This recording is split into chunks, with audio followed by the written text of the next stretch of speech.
la 14e année que le Salon national des animaux de compagnie vous accueille, mais c'est la première fois que ça se passe ici, à la place Bonaventure. On vous attend donc en famille aujourd'hui et demain pour profiter de toutes les activités. Il y a plus de 250 races et espèces d'animaux à découvrir, dont bien sûr les oiseaux exotiques. Il y en a quelques-uns qui vont vouloir jaser avec vous, ou encore vous pourrez les flatter ou les prendre, comme ça c'est vraiment une belle expérience. snac.ca pour les détails, c'est le Salon national des animaux de compagnie.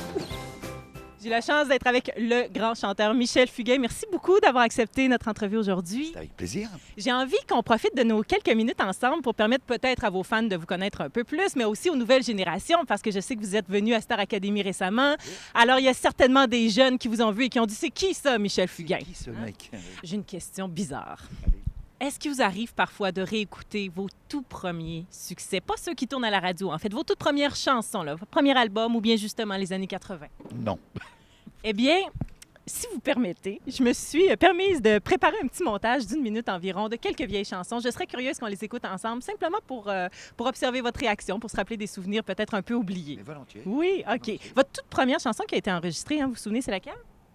Un pas devant l'autre? En effet. Alors, on commence avec ça.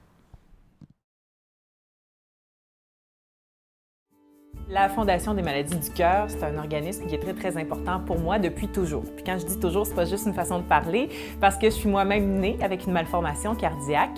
Donc, j'ai été opérée à cœur ouvert 2 fois. Une fois à 3 ans et demi, puis l'autre fois en 2006. Et j'en ai la preuve ici, mon merveilleux tatouage d'ailleurs. Nous, on aimerait faire la même chose, mais au lieu de jumeler un village avec un village, on voudrait jumeler une école avec votre école. Est-ce que vous aimeriez ça? Oui! De mon côté, c'est sûr que je fais un travail journalistique, mais je me considère d'abord et avant tout comme une animatrice parce que je trouve ça important de pouvoir mettre mon grain de sel partout. Et puis, je me gêne pas non plus pour poser toutes les questions qui me traversent l'esprit, puisque je me dis, s'il y a quelque chose que je comprends pas, peut-être que vous non plus à la maison, vous n'aurez pas tout saisi. Donc, ce que je veux, c'est aller au fond des choses, mais surtout avoir du plaisir.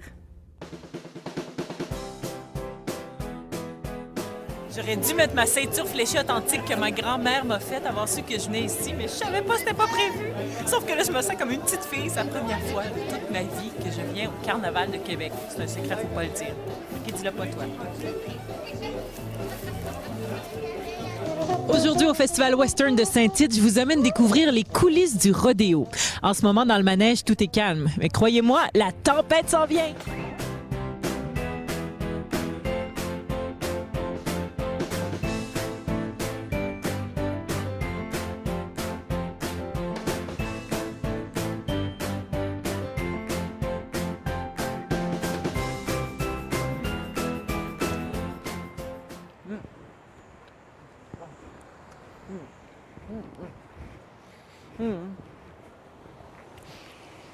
C'est un biscuit sourire Tim Hortons, $1. Et ce dollar-là est remis entièrement à une œuvre caritative de votre région. Ça se passe dans tous les Tim Hortons du Québec. Cette semaine seulement, c'est la semaine biscuit sourire Tim Hortons. Dépêchez-vous, hein? C'est pour la cause.